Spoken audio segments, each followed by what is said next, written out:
Do you like retro anime? Yes, but also no. There are some fantastic titles that you might never have heard of. And others that really should have been left alone. Tough, because we're going to cover it all.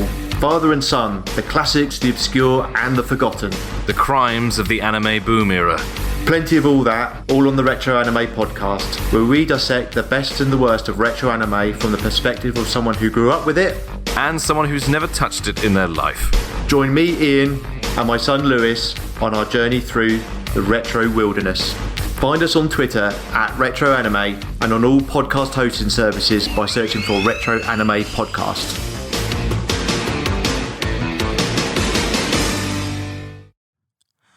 I'm Bo Maddox. I'm Ashley Chancellor. I'm Cayley. And this is Collateral Cinema with Once Over with Cayley.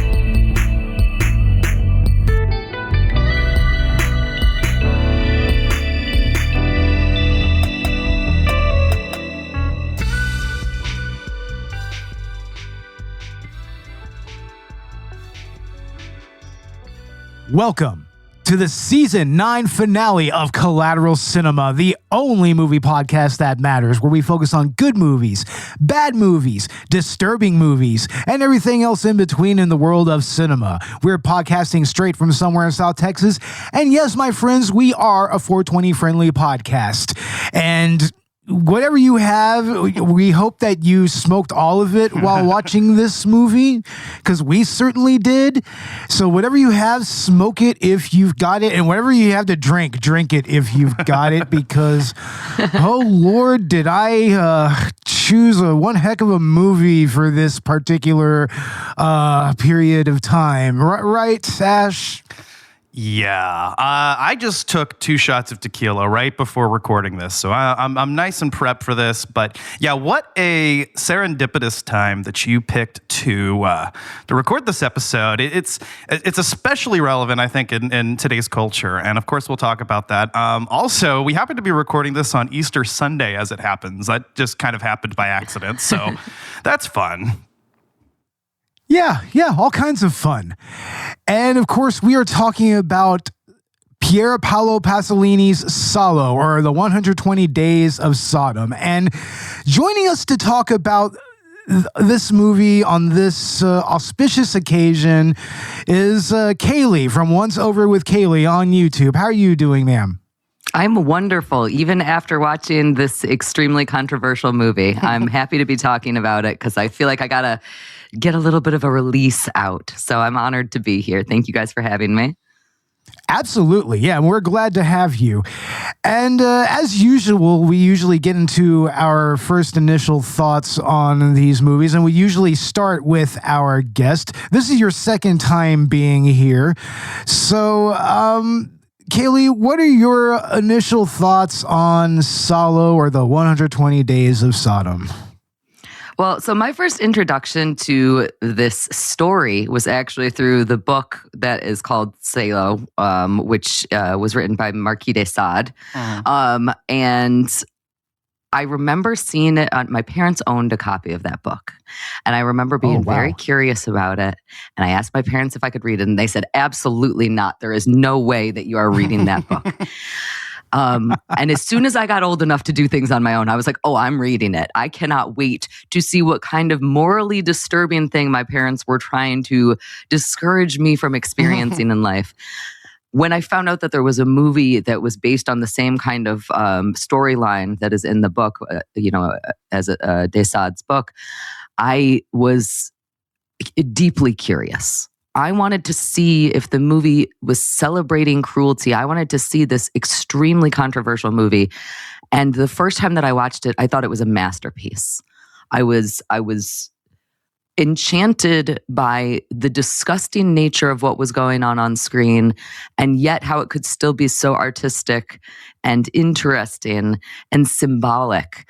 And every single time that I have rewatched this movie, I have felt more and more. I have seen more and more. I've seen this metaphor for fascism and consumerism and capitalism and all of these things, all while watching the most disgusting things that have ever been on film ever. So I love it, which is a horrible thing to say about this movie. Yeah. I mean, it's kind of a movie that you can't really take it in that sort of way. You know, you have to take it as it is and kind of make your own interpretations from it. So, yeah, I relate to what you're saying very much so when it comes to this movie. Ash, how about you? This is your first time watching this movie, right? I just watched it for the first time yesterday. It's a movie that I've been aware of for some time, of course, but it's one of those movies that's so disturbing, so controversial that you almost kind of avoid it. You wait for the time when it comes to watch this, but until then, nah. This was the time. I was like, all right, I'm ready. I'm going to watch 120 Days of Sodom. We're no stranger to disturbing cinema here on this podcast, but I feel like this may be the most extreme one yet.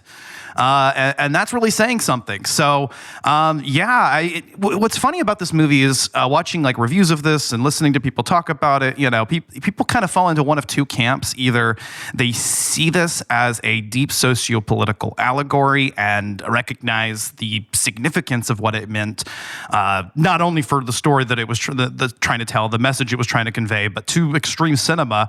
And then you have the other camp of people that just see absolutely no value in this. It's just torture porn to them, and there is nothing of significance to be taken from it.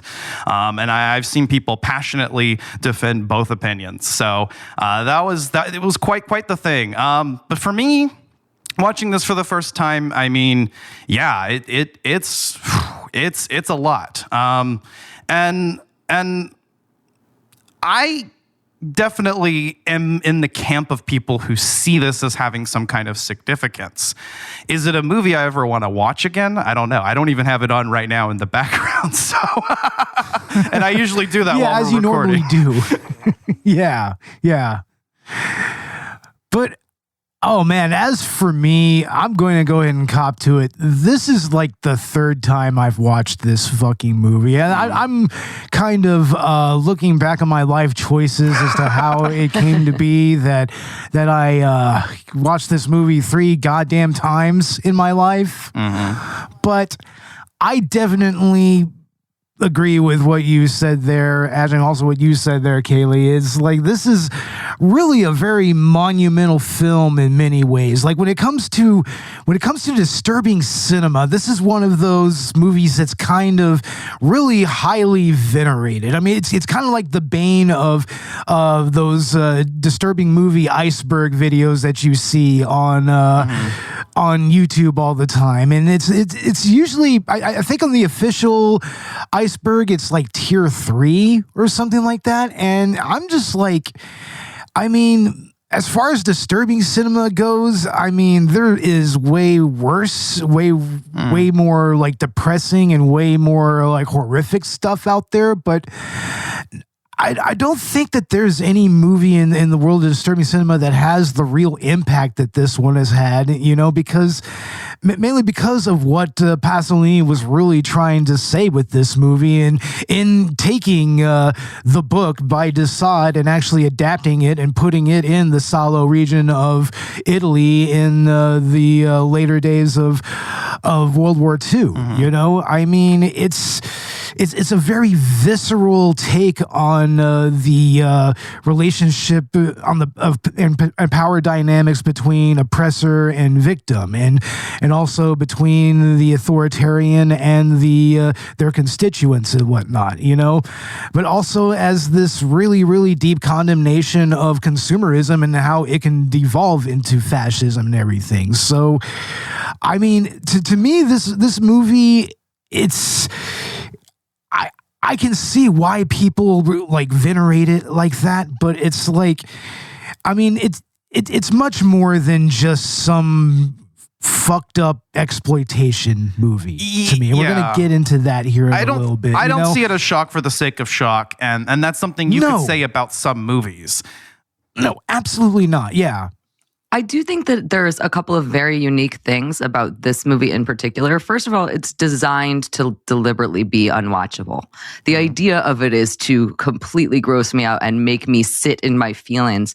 But what is always shocking to me about this movie is that most of the other torture porn films or movies that are considered to be the worst of the worst, the most disturbing of disturbing, they have a couple of scenes in them that are extremely disturbing. This movie never lets up. No. It is disgusting and horrifying to watch and morally confusing and cold and terrifying every single moment the entire way through. And that, I think, is what makes it so unique. And it probably deserves a higher place on that iceberg because it's so consistently gross and vile. Yes. Seriously, yeah. I mean, I kind of, in that sense, see it as comparable to what will be our season premiere next season, Cannibal Holocaust, which is another movie that's kind of unrelenting in that way, I mean, but it still has something to actually say, so that's why it's unrelenting. You know what I mean? Yeah. Yeah, absolutely. Yeah.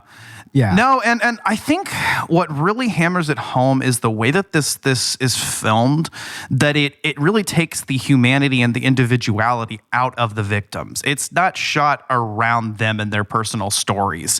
In a way, they're all sort of dehumanized, and that's the point. And I feel like that's what really adds to that deep, unsettling feeling that you have throughout. And it is a depressing situation from beginning to end. They get kidnapped, 18 boys and girls, and get horrifically, physically, and psychologically tortured throughout the film, and then all get brutally murdered and tortured some more at the end. That's it. There's no resolution.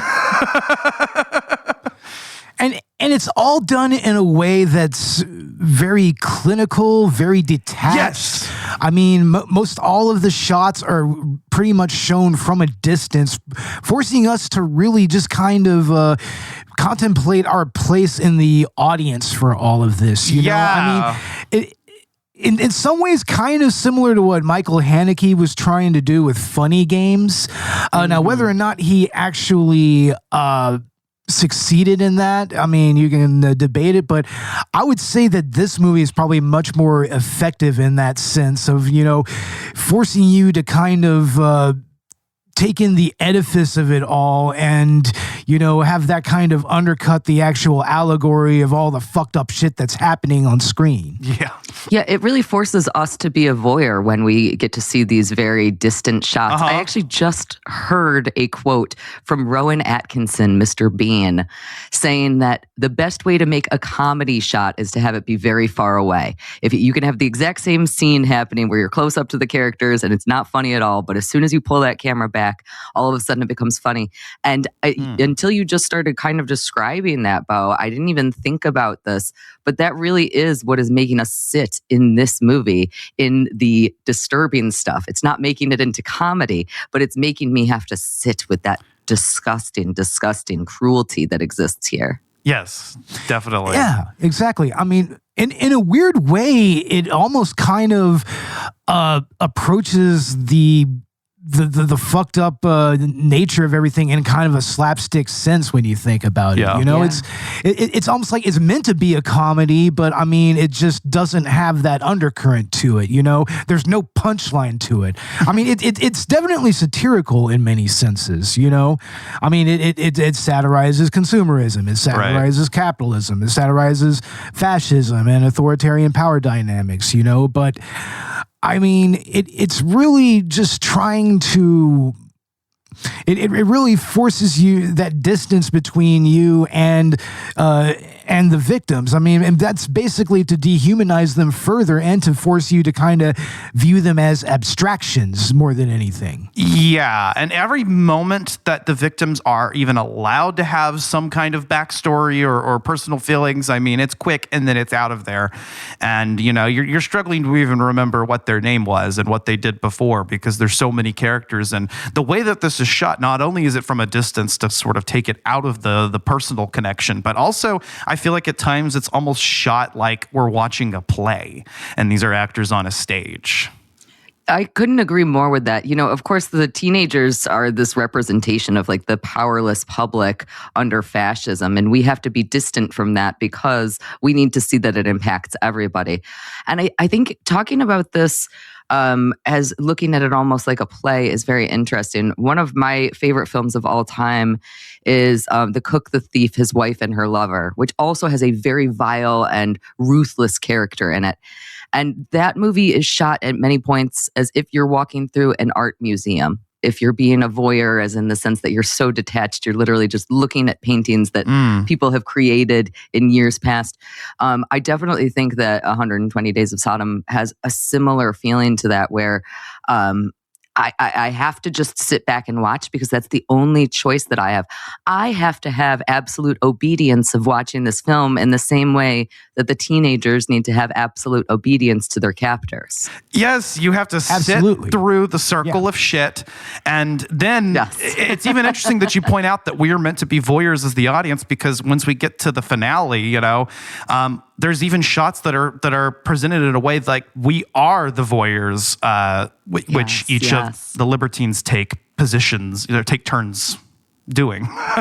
Yeah, that's very interesting, because I was watching the supplementals on I have the Criterion release of this. I was watching the supplementals, and one of them was footage of Pasolini and crew filming that final torture scene and how they were framing everything. And he's literally up on a scaffolding with basically this window pane like grate in front of him to just kind of give that perspective of looking through a window. And I mean, like, yeah, he's still like up close, but still like creating that distance between you and the victims and everything, and even staging it so that you see the libertines actually up in that dressing room or whatever, sitting up on a chair and using binoculars to view all of it, and we're forced to take that perspective and everything. I mean, it basically forces us to consider our role as voyeur here, even just making it like physically so in our case. Right. Exactly. Yeah. Yeah. I mean, he even showing the little camera inserts that he used for the binoculars and everything, and even in that sequence, there's that one sense where I think he's the magistrate, the dude with the beard. He turns the binoculars around and has an even more distant view of the everything that's going on. Which kind of even further distances himself from the humanity of his victims and everything. So it was really interesting to see how he was actually filming and framing and how he was actually directing everything, Yeah. Because, I mean, it had to be a very stressful shoot, I mean, he's basically like directing everybody to do all this horrific shit, while forcing the perspective that we are the one who's viewing it, and yet I hear that there was a jovial, campy atmosphere around the shooting of this. Oh yes, no, they had fun making this movie apparently, and part of that may have been due to the fact that Pasolini deliberately omitted giving them the details and the context and even the scripts until right before shooting the scenes. Yeah. Exactly. I've also heard pretty repeatedly that there was not a lot of concern with the younger actors who were on set, and most of them did not have any bad experiences. I think that there was one bad experience that an actor had, but that so much of this was done in the editing room. Yeah. And again, that detached camera allows for things like that because it lets the horror feel a little bit more even bureaucratic and constructed rather than chaotic, which is why I think this functions so well. Yes. Yeah, it's like there's almost like an orderly way that everything works out here, but it's still kind of like this pantomime of all this really horrific shit that's happening. Yeah, and it's, again, you're not meant to necessarily empathize with any one of these characters so much as just be completely dejected by the sheer horror of it, of what's going on, the subject matter. And I feel like that plays as much part as the graphic photography does in this film. Because, I mean, I've definitely seen some films that, as far as the way that they were shot, and what they did with the effects was more graphic. But it's the taboo nature of things, and it almost even sometimes puts you in the shoes of the libertines, delving further and further into their insanity, their insatiable need to break more taboos, because that's the only way they can get it up now. Yeah. A good example of that is that scene where they're actually looking over every single boy and girl that they're bringing to the mansion and everything. Yeah. And that one old lady, she brings in that one girl. She's completely naked and she's just completely devastated. And just told them her backstory. She's one of the few victims that get a little bit of a backstory there. And it turns out that her mother died while trying to defend her from these fascists trying to take her daughter away. And just the way that they relished in that, and I mean, and the way that you're kind of forced to very briefly empathize with this girl, but then that's just kind of taken away from you, because then you're forced back into the perspective of the libertines, and you're forced to kind of revel in it a little bit. In that sense. Yeah. So, I mean, it really forces you to kind of have this moral dilemma, it gives you that brief moment of empathy, but then it forces you to kind of throw it by the wayside and almost immediately. Yeah, of course, that is such a challenging scene to watch, because that really is the first time that we see the fact that these libertines are literal sadists. They want to watch her suffering. And the reason that they like her so much is because she's sad. They see her as in a position of vulnerability, and that means that they can exploit that. And of course, that's we get the word sadism from Marquis de Sade. Yeah, that's exactly what is happening in these things, and it's terrifying to watch that, because you do feel bad for her in that moment, and then you realize that the entire reason that a normal person feels bad for her is the reason that these guys are getting their rocks off. Yeah, absolutely. Yeah, absolutely. It's absolutely insane. And it also, did anybody think it was weird that all of these dudes get their rocks off to the same extreme things? Kids, shit. I always wonder. So there's always you'll find out about a serial killer couple, or Fred and Rose West. I think is a good example of this, or just two people who are killing people together in real life. How the hell do you find each other? I don't understand. I get that maybe so all right, I'm talking with my friends, and I'm okay, I'm really into this weird kinky thing. Maybe they aren't judgmental of me, but also, what are the odds that they're also into that weird kinky thing and that we all want to do it together? Right? What? But I think... Yeah, it boggles the mind. I want to say that I think it does tie into the fact that these guys are just in it for the sake of breaking taboos. So everything is permitted. Yeah. And so it's just whatever they can do to break the next taboo, and ultimately that culminates in murder. I mean, that's the greatest taboo of all. But that's what it is again and again and again. And it's almost like a high for them. And it's interesting how that's portrayed in the movie with these villain characters. And I mean, they're evil for the sake of being evil. That's the thing, and a lot of other stories, you have villains that do evil shit for, more or less, reasonable reasons. But this, nah, man, they're doing it because they can. Yeah, it's straight up love of the game. That's what it is, pretty much, Yeah. But what's even more interesting is how while they're doing all of this fucked up shit, they're spouting all of this really pseudo philosophical bullshit, which is something that fascists or want to do, because they want to have the aura of academe or intelligentsia to them and whatnot, when there's nothing really intelligent or academic about anything that fascists stand for, Right. But so they're sitting there trying to talk about, Baudrillard and Nietzsche, trying to use them to to justify their worldview, when in reality, both Nietzsche and Baudrillard would have been like, "What the fuck are you guys talking about? Maybe this stop. isn't what we're." Yeah. Yeah, no, it's especially Nietzsche. Nietzsche would have looked at these motherfuckers as like, "This is what you're getting out of my philosophy." Yeah. You motherfuckers.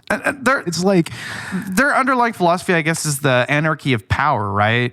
It's this essentially, that fascists are, ironically enough, anarchists more than anybody, because when you're at that level, when you're at the top, and you basically have the freedom to do whatever you want. In fact, I believe in the original novel, where they used God, Pasolini exchanged that with power. Mm-hmm. Yes, exactly.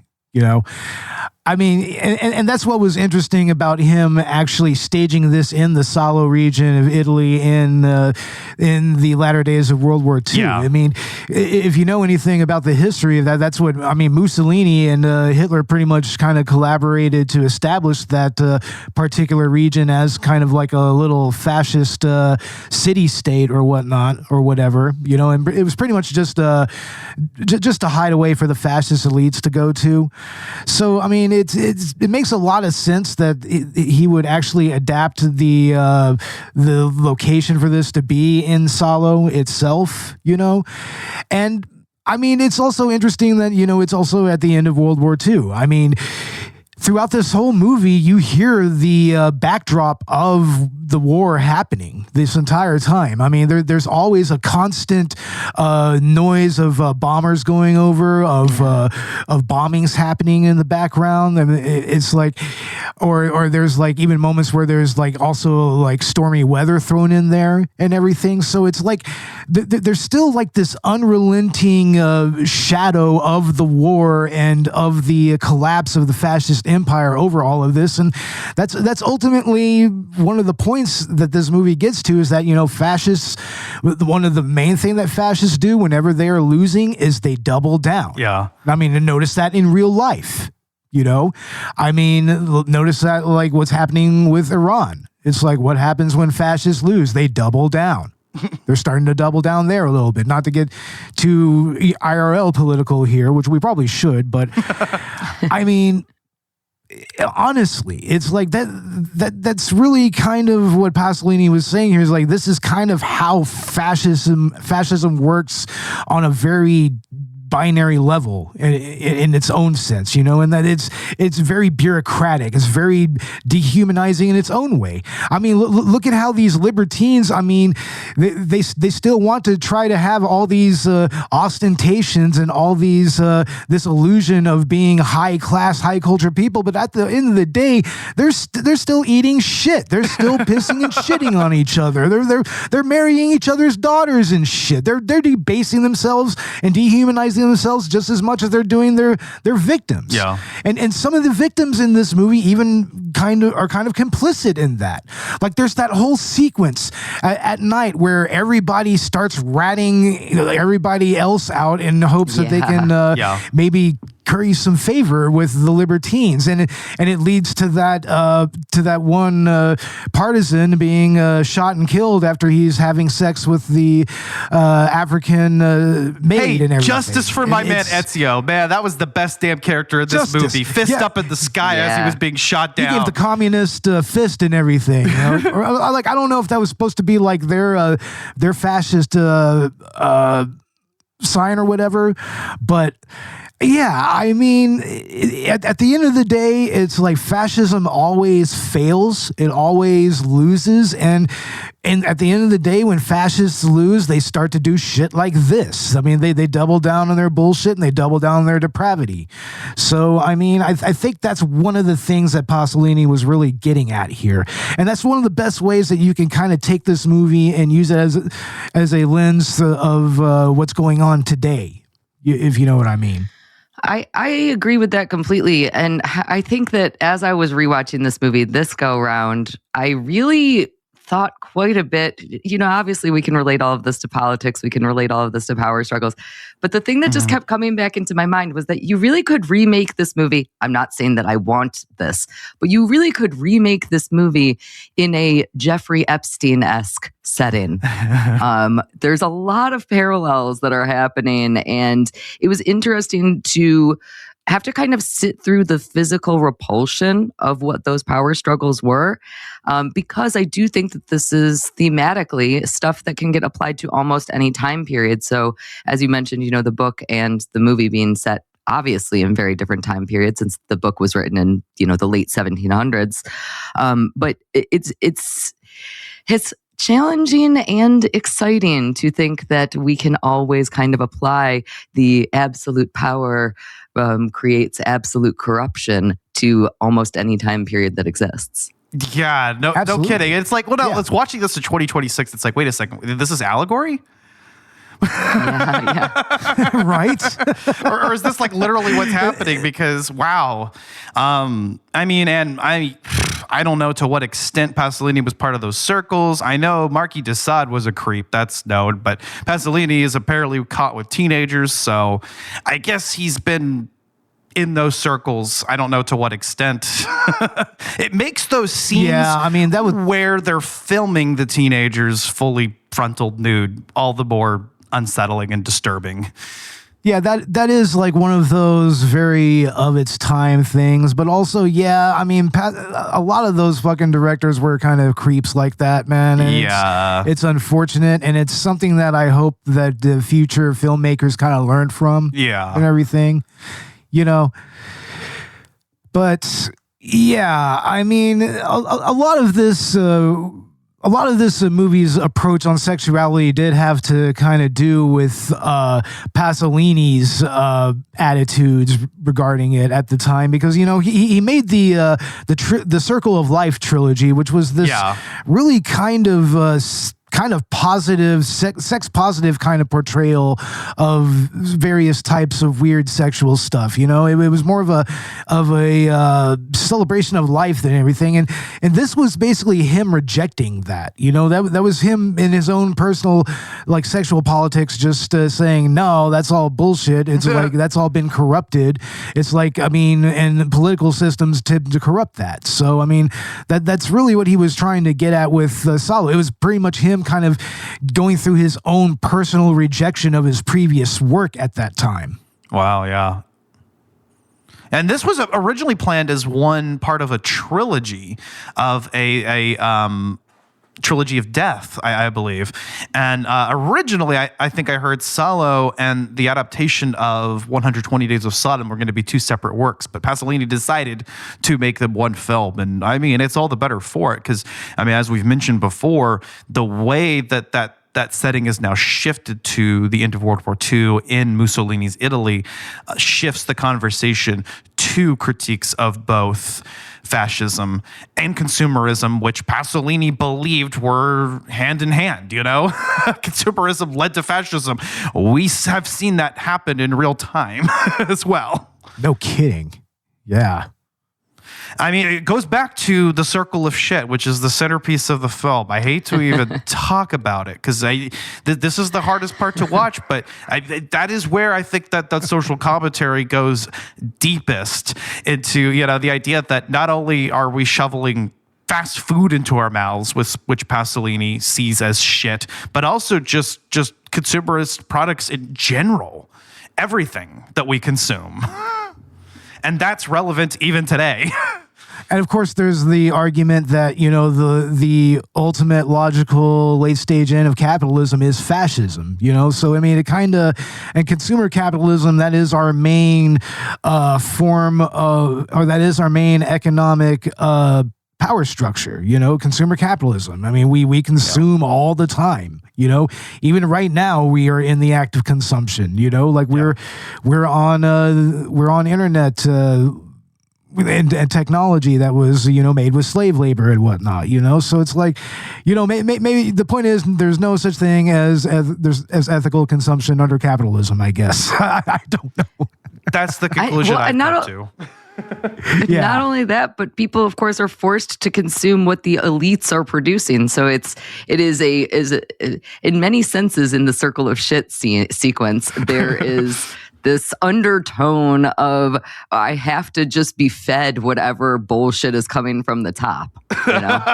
Yeah. Gross. And just in that scene, just look at how everybody is actually eating the shit, you know? Yeah, It's like, you will I mean, eat your Disney live action remakes and you will enjoy it because sales-wise, these Absolutely. movies do phenomenally, apparently, because they keep doing them. Exactly, yeah.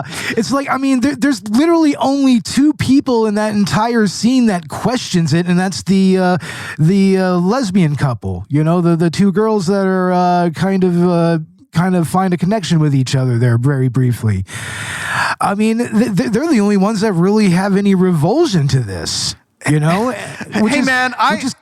I grew up on watching shit like Two Girls, One Cup back in the day, but let me tell you, I almost threw up while I was watching this sequence.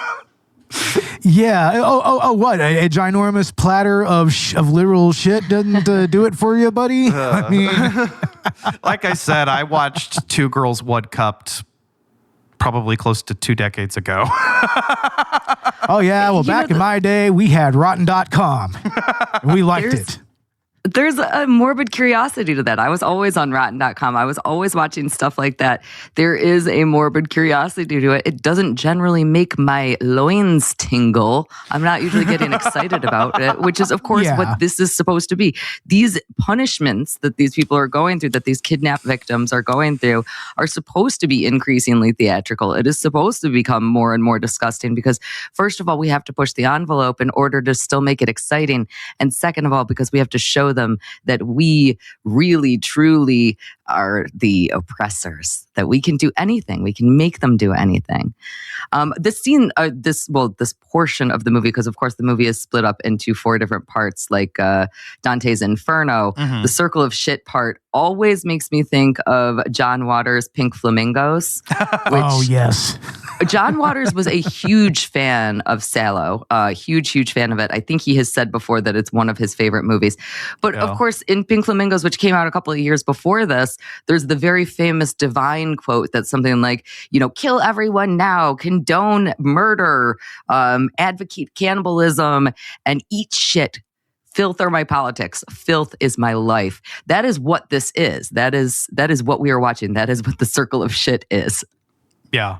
Absolutely. Yeah. Oh, man, I love Pink Flamingos. We did actually do that movie a couple of seasons ago. And yeah, that was quite interesting. I think it was just Robert and I on that episode. Yeah, I missed out on that one. Yeah. Or Ash, you missed out on the shit eating in that one, which was actually real. I might add.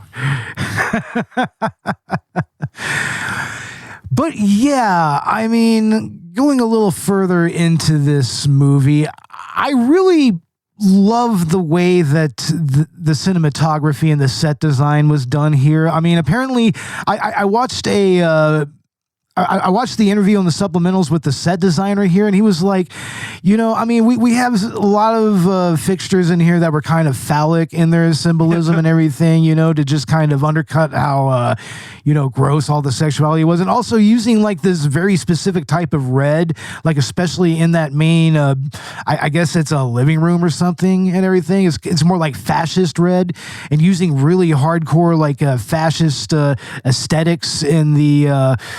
in how they set up this mansion and everything. And apparently, like some of those farmhouses that they used to in the scenes where they were inspecting all the kids and everything.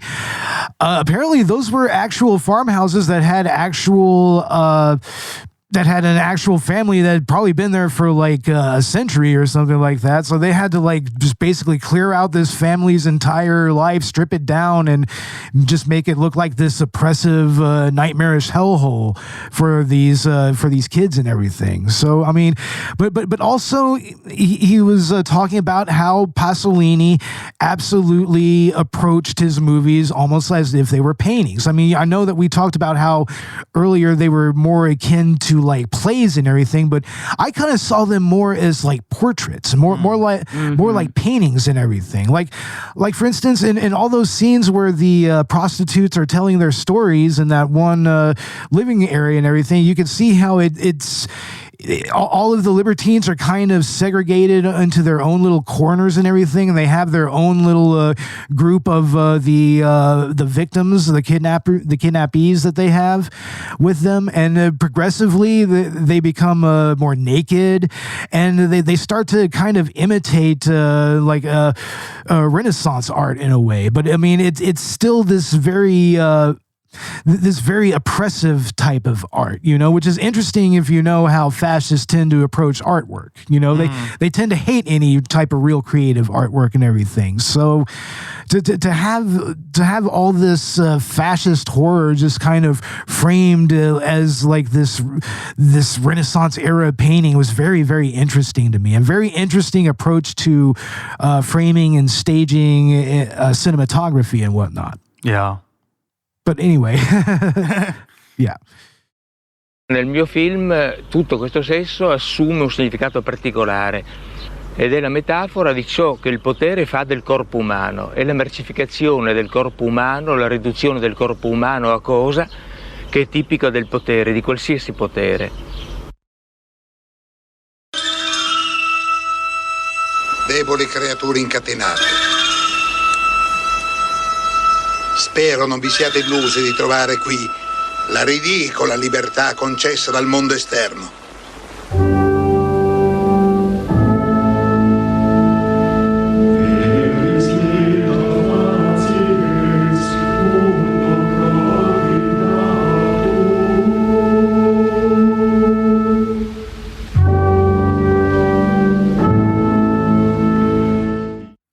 I want to talk actually a little bit more about these storytellers. So, of course, we get these women who appear to be former prostitutes, enticing everybody into feeling happy and sexual and horny by telling stories of their past.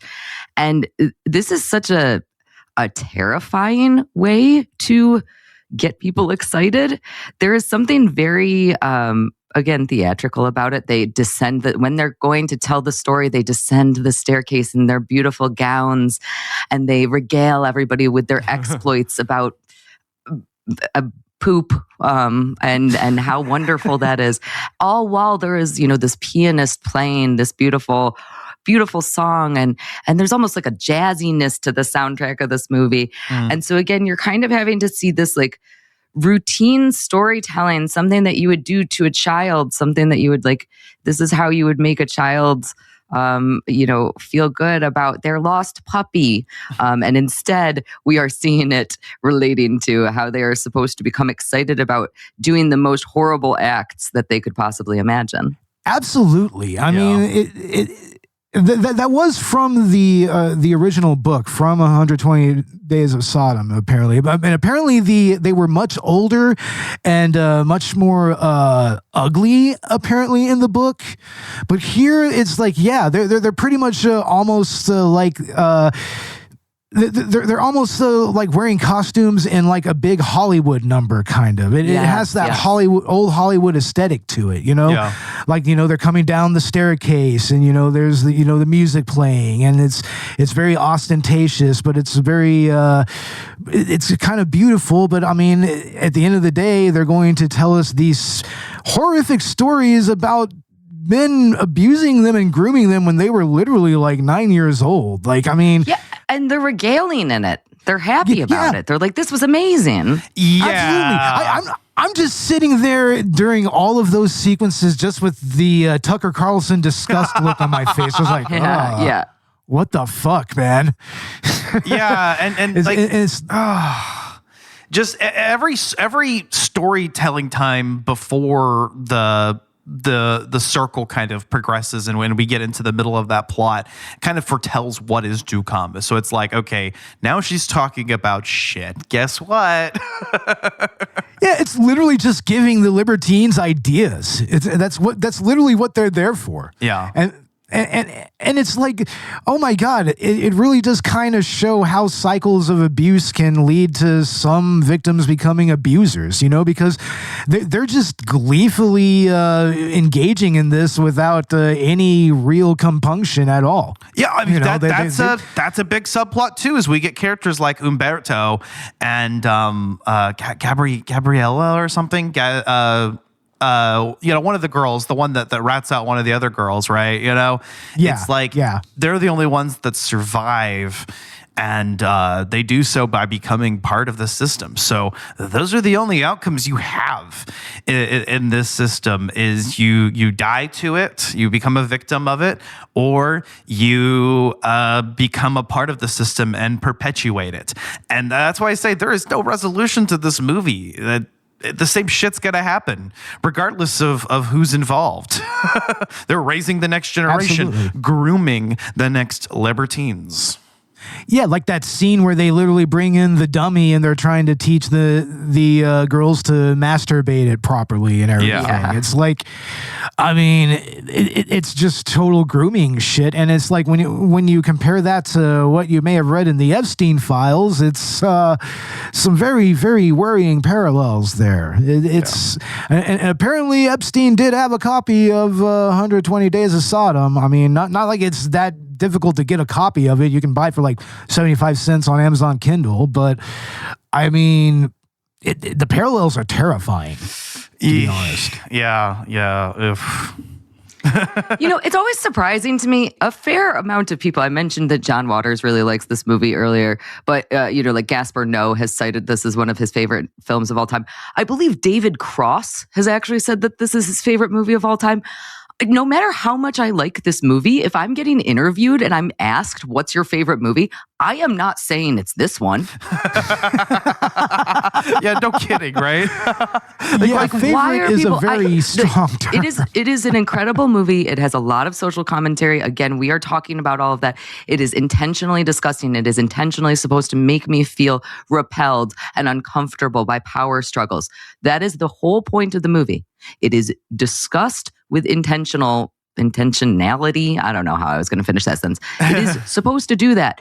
Don't say that you love this movie. Don't do it. Like, that's crazy. I would never do that.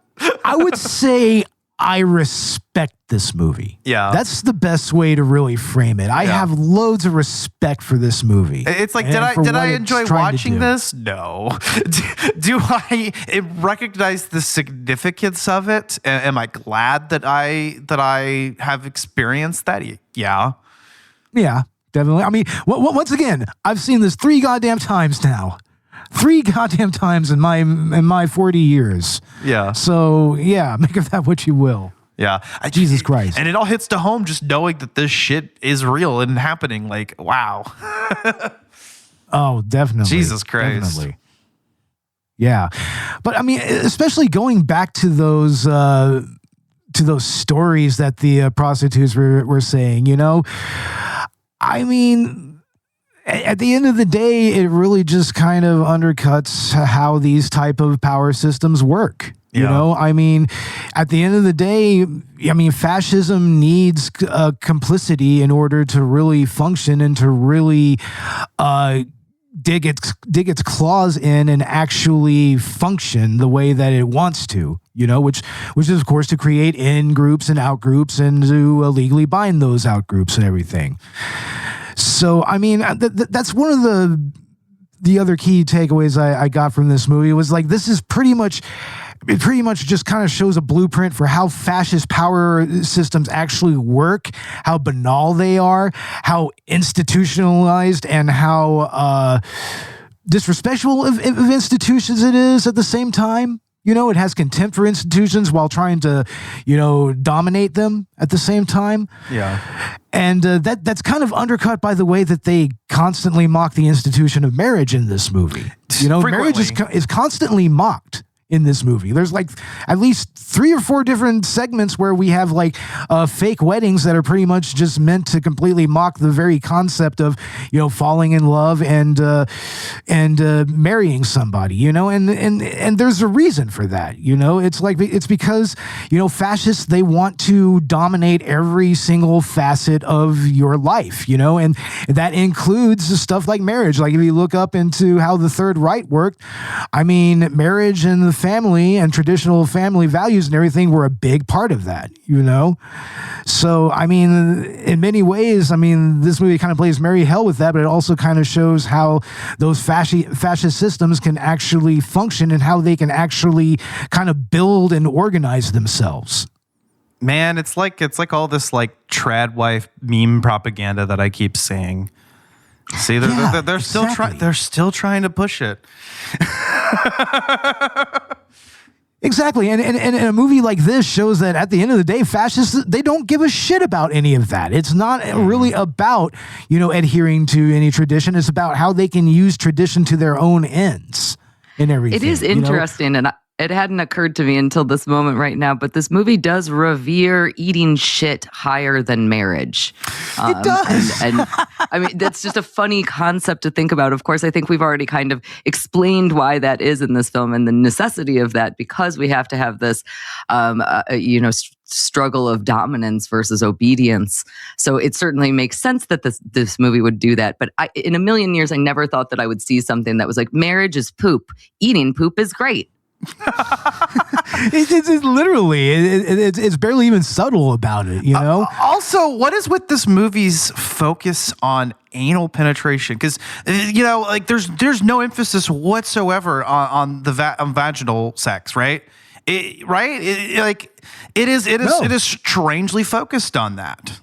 Very much so. I do think that a lot of that is to show that there's no difference between a man and a woman in that sense. Yes. So, you know, there's a lot of commentary throughout the film where it doesn't matter who a butthole belongs to as long as you have a butthole. And again, I think that that's a way to I think that that's a way to dehumanize this group of kidnap victims, because they are literally being stripped of their identities so much that they have become only one whole. Their mouth doesn't matter. Their vagina, for the ones who have it, doesn't matter. The only thing that matters is that all of them have a butthole that can be used for the purposes of the oppressors. Right, and that all culminates in the scene where the libertines come in and, with the lights off, judge all of their buttholes and argue about whether or not they can tell if they're male or female buttholes and who they belong to. Also, I'm pretty sure that I could tell. Right? Yeah, probably. you would think that, I mean, once you see beyond the taint, you might kind of tell. Right. Yeah. I'd rather not speculate on such things. We're not going to have a contest. That's not what next week's episode is. Gosh darn it. And that is another thing, is how, you know, there's a lot of real infantilization that occurs in this movie, whether it's between the victim or even the libertines themselves. You know, I mean, they're kind of man-children in their own right. Especially the president. Oh my God. Oh, can we fucking talk about that guy? That guy has the worst rape face ever. Sexual assault face ever. Oh my God. Every time I see that dude's face, I just, I just revulsion. He's the most repulsive. He just, I mean, I feel like the Duke is like the head honcho. Like, he's the guy with all the power. And the president is like, I don't know, man. He's just there just to fuck. He's there just to dehumanize. He's there just to do whatever with whoever. Yeah. And give you that look while doing it. Yeah. I mean, there's even that scene when the servant girl is assaulted, where he even goes over and he says, like, no, do me next. He's like showing everybody his ass, you know? After showing everybody his ass. He's going out of his way to show that he does not take any of this seriously, and that he will use you and not give a shit, and he will laugh about it. Yeah. Because he's the one dude that's actually like kind of cracking jokes the entire time. Yeah. You know, like even to some of the, once to one of the guards and another time to one of the victims, you know, the one where he's like, hey, make your face like this and say, I can eat rice. And he's like, well, eat shit, you little bastard. Mm-hmm. You know, it's like, he's the one who, it almost feels like the actor is actually taking some pleasure in what's happening. I don't know. It's just, maybe it's also that he's kind of cross-eyed a little bit. Yeah. There's just something about him. There was also that something, the thing to me that was really weird about him that I've always seen. I don't know exactly why. You guys might think that I'm crazy when I say this, but he kind of reminds me of the actor. I think it's Bradley Whitford, I think is his name. Oh. He's the antagonist in Billy Madison. Yeah, no. And there is something about him, like if Whitford had those cross eyes, I feel like these two guys are the same characters, except again in 120 Days of Sodom, just more poopy stuff. But I can't unsee it. I can't unsee it. Oh my God. No, it's one of those things you can't unsee. I mean, and it's one of the things that probably sticks out the most to me, like in remembrance of this movie, is just that face. It haunts me. It was the least pleasant part of watching this movie again, to be honest. Really? Over the shit eating? Yeah. No. That was scarier than the shit eating. It's like, no, that was more repulsive. I can take the shit eating. I can't take that dude's face. Jesus Christ. I can't believe I'm saying that, but seriously. What an unfortunate face. Yeah. Very unfortunate face. But yeah, I mean, these dudes are just bastards right from the start. I mean, they're talking about marrying off each other's daughters. And I don't even want to get into how they involve their daughters into this and make them victims. And wow, I mean, as the father of a daughter, that's just... It repulses me on like every cell in my body right from the very beginning of this movie. The movie kind of glosses over it. That's like the only time that it's really referenced. I know. From what I understand in the book, it's worse. Yeah, I noticed that. I was like, they just sort of gloss over it, and it's just kind of like, again, it dehumanizes them. Any element of these characters that would give them some kind of personal conflict, is blown away if shown to us at all. You know what's the weirdest thing is that it's not the worst thing that they do throughout the whole movie. Yeah. Yeah. Like, seriously, marrying each other's daughters is like the least transgressive thing that they do. Well, I just mean like the implication of them being all involved in this shit too, because it's like, wow, like, just like to your own kids, man. Yeah. Well, again, there's nothing is off limits. Right, exactly. Yeah, it's another taboo for them to break, another heinous thing that they can do to get their rocks off. If I recall, in the book, one of the daughters gets a little too into what's going on there and becomes even more complicit. I might be mistaken. I mean, but yeah. Once again, just showing how those type of power dynamics actually work, right, and everything. But I think that before we end, we should also talk about, what happened to Pasolini after he finished this movie. This movie was literally weeks away from being screened and everything, and he was brutally beaten, murdered, and he was even run over with his own car and everything. Like, it was a very, very... very painful, very, very violent death. And I feel very, very undeserved. I mean, yeah, I understand the dude was maybe a little bit of a creep with the teens, but I mean, he was killed more or less for his political leanings. I mean, it was a bunch of fascists that attacked him and killed him. So yeah, fuck the fascists for that, at least, I mean, it's just fascists being dickheads. A case that remains unsolved to this day, and I feel like that only still unsolved. Fueled the film's controversy. And I mean, ultimately, I mean, the film is still banned in several countries, I believe, to this day. I'm going to go out on a limb and say that this is probably a movie that should probably start being shown to students in high school, probably as part of a civics class, maybe. I think so too. Yeah. Yeah, it's like I feel like that would maybe stem a lot of the more fascist leanings I'm starting to see from the younger generations. It's like, yeah. You know, this and Come and See. I feel like if we show those two movies in high school as part of the curriculum, we'll probably take care of this whole fascism problem within a generation or two. That's just my opinion. Based. Yeah. But anyway, I think that's probably as far as we're going to be able to go into this without frying our brains any further. So let's go ahead and get into final thoughts. And as usual, we will start with our guest, Cayley. Go ahead, Cayley. I have already sung the praises of this movie. I do love it. It has an unforgettable visual style. It has powerful political metaphors. It is a bold critique of that authoritarian power and all of that.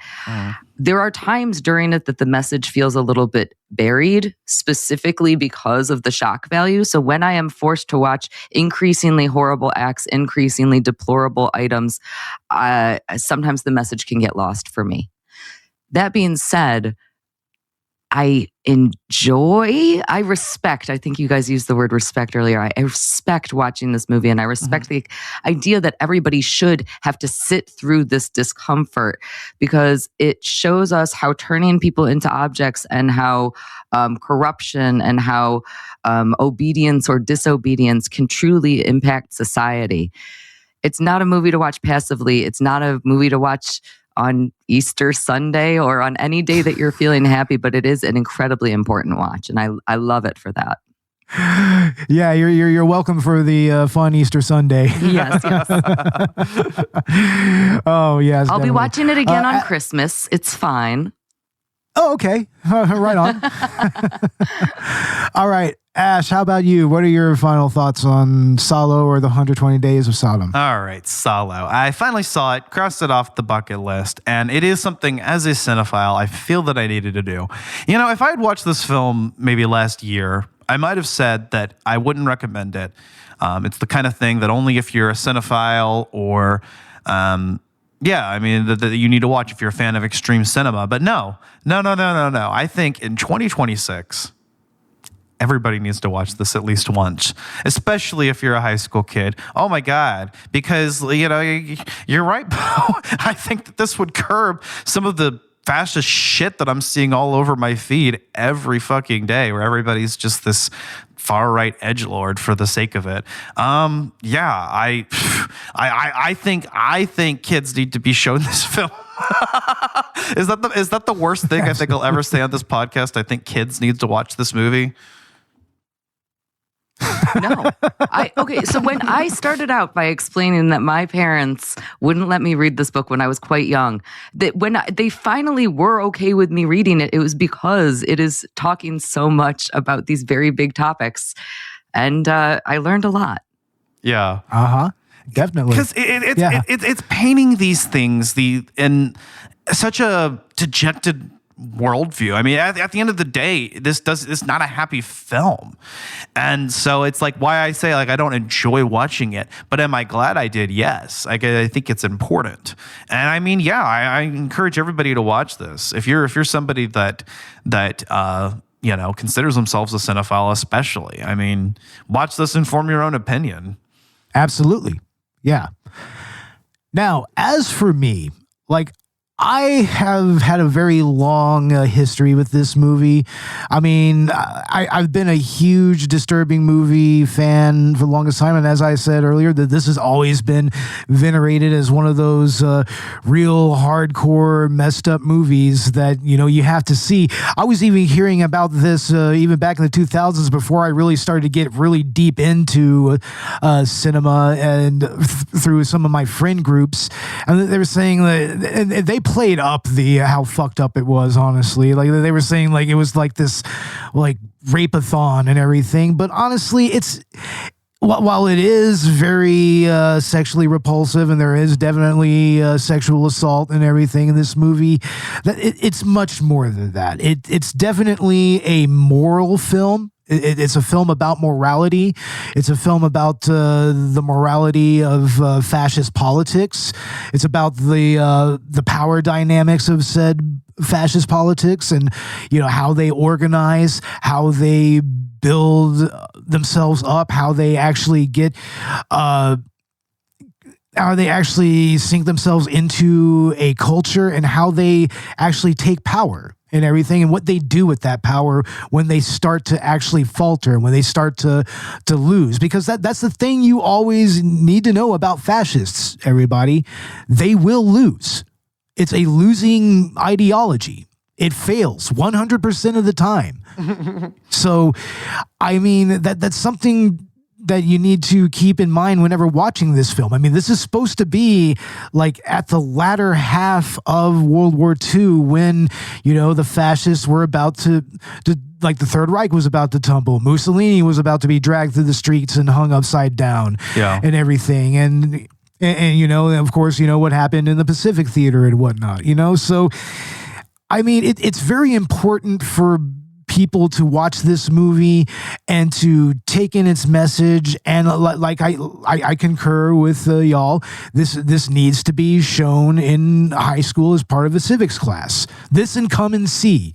Those two movies right there would really kind of instill a little more revulsion to these types of ideologies than we have now. Especially as we get further away from World War II, further away from the atrocities of the Holocaust and what happened there, and we have fewer and fewer survivors to discuss all of that with and everything. It's like works like this become more and more important. I mean, in many ways, we're on the cusp of this type of scenario, but at the end of the day, I think I'm an optimistic person. I believe that we can work our way out of this. It's not going to be easy to do so. So I'll conclude this by saying, folks, we're in the Salò timeline right now. Act accordingly. Act accordingly. Yeah. But yeah, with that said, that will be our season finale. And that will be Salò, or the 120 Days of Salò. Cayley, where can our listeners find you, and what do you have lined up with Once Over right now? Yeah, so you can find me on Once Over with Cayley, Cayley, on YouTube. I do movie reviews over there. It's been a little bit of a chaotic time. I've been covering some lawsuit stuff lately. So the best way to find out what I am up to is to come over, hit the subscribe, hit your notifications on, and you'll get to hear about all the exciting movie stuff I'm talking about. Awesome. Fuck yeah. Right on. All right, and Ash, what's going on with Collateral Gaming? Well, by this point, we should have had our episode on Resident Evil Requiem. And we did do a couple retro game reviews on Night Trap and Vandal Hearts as well. But here coming up in April, it's Bad Game April. So we are talking Mortal Kombat Mythology Sub-Zero and Big Rigs. We'll also be doing a 420 special / Let's Play where we'll be playing through Pepsi Man, and we'll come up with some kind of 420 bonus round as well. Bo and I are still talking about that. After that, I think May's content is Ark, Survival Evolved / Ascended. That was Megan's pick, so we'll do that. And then in June, it's the GOAT, our season finale on Clair Obscure Expedition 33. We'll do a full 2-part episode on it, and I am so excited because I'm in love with the game. And it's going to be a good time. And we'll start getting season 9 together here very soon. Also, if you're not checking out Collateral Let's Play on our YouTube channels, you can do that on both the Collateral Cinema and Gaming YouTube channels. I just recorded a new Metroid Monday Wednesday episode on Zero Mission where I concluded that. It took me a little longer than I expected, but within 2 hours, I managed to collect the last bit of items in Zero Mission and defeat the final boss and beat the game in under 5 hours, which was pretty cool. And then, we'll be moving on and doing Metroid Prime Remastered next. On Shooter Saturday, whenever Bo and I get together, when I come into town, we'll do a Heretic Plex Hexen, as well as continue Turnabout Samurai and Phoenix Wright Wednesday. So lots of Let's Play content to look forward to.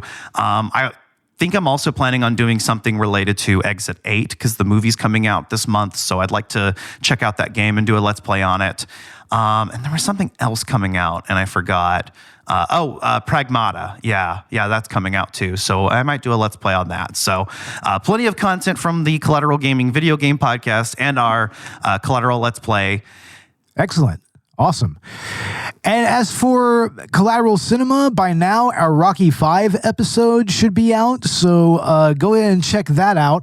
And also, previously, we did a trilogy review of the Lord of the Rings movies, so go check that out. Fuck yeah. And coming up, we will have our 420 special, which will be Mystery Science Theater 3000, the movie. The actual theatrical movie that was released several years ago in the 90s and everything. We're going to have Cat Bus Russ and also Joey Lanier join us on that one. So we're looking forward to that. And yeah, we're going to be getting season 10 together. We already have our episode list up on our letterbox, so you can go there and see which movies we're going to be getting into for season 10. And I can definitely say that our season premiere is going to be Cannibal Holocaust, which is another exhausting movie that has a lot to say about the state of the world. It's about time, though. So it is about time. And we'll also be doing the second movie will be Hereditary, and which is another great movie, another disturbing, fucked up movie. And our Halloween content will be on the main Halloween episode. It'll be Halloween 2, and then we'll be talking about Halloween 3 on the director's cut episode. So yeah, stick around. We got all kinds of interesting stuff in the store for season 10. I mean, we've got everything from Batman Forever to the 50th anniversary of the Star Wars original trilogy. And even more soon, you know, we do have some At the Movies episodes planned. And I definitely want to do Project Hail Mary because, I mean, we have to talk about me downloading my new personality with the new Ryan Gosling personality film. locked in. So, you know, Ryan Gosling is literally me. So, of course, we got to talk about his new movie. But also, the Super Mario Galaxy movie just came out, and I checked that out at the theaters. And I'd love to do a collab episode with Collateral Gaming on that, too. Yeah, and also we should be, during our postseason, we're going to have all kinds of interesting content. We're going to have a episode about more Mystery Science Theater 3000. I think we're going to talk about the Essentials DVD, which would be Manos, The Hands of Fate, and Santa Claus Conquers the Martians. So I'm looking forward to that, and I'm getting some, and I'm also putting together an episode of indie movie reviews. We've been getting some screeners lately, so we might do a little indie movie episode of the director's cut and get into some of those, and we're going to have all kinds of interesting stuff for the postseason. So stay tuned for all of that. Stay tuned for season 10 starting in October, and also stay tuned for all of the Collateral Gaming content that's coming out. And I mean, I'm really excited for these new seasons of Collateral Cinema and Collateral Gaming. Hell yeah, bro. Yeah, and we do have some patron content coming. I sent you the file for Fateful Findings, so we'll post that to Podbean Patron, and once Bo finishes mastering it and sends it back to me, I'll upload it to YouTube too for our patrons. Yeah, I'm having to move around a lot of stuff on my computer and upload a bunch of stuff to Google Drive. So it's going to take me a little bit, but I mean, yeah, I'm going to get that together, and we will have new Patreon content. And we will also have a commentary for the Disaster Artist coming up, and we're going to try to be a lot more regular with that. We're going to start doing at least one commentary a month at the very least. So yes, stay tuned for all of that. So with all that said, does anybody else have anything to add? I just want to say thank you again for having me. Absolutely. Yeah, Kayley. absolutely. Thanks for being we love on. having you on. Yeah. And if you have any guest spots on any of your shows, let us know. Yeah, I would love that. Absolutely. But yeah, I guess that wraps this episode up. That wraps up season 9 of Collateral Cinema. We thank you all for listening this past season. Once again, look forward for season 10 in October. And with that all said, we are out.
Collateral Cinema is a Collateral Media podcast.